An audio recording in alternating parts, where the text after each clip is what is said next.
Here's a clear step-by-step guide for embroidering a French knot. Start by bringing your needle and thread up through the jumper at the point you want the knot to be, leaving a tail to tie off once you've finished. Hold the thread with your non-dominant hand. With the needle in your dominant hand, wrap the thread around the needle shaft 3 times. Keeping the thread snug around the needle, insert the needle tip very close to the original hole. You don't want to go down exactly the same hole or the knot may slip through. Push the needle back to the underside of the jumper and pull tight. Turn your jumper inside out and tie off the tails of your wool to secure in place. Right over left and under, left over right and under, right over left and under. Pull tight and weave in your tails.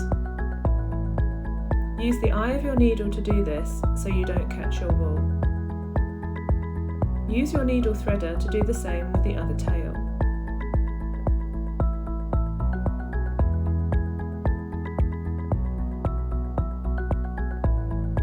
Now take your embroidery scissors and trim.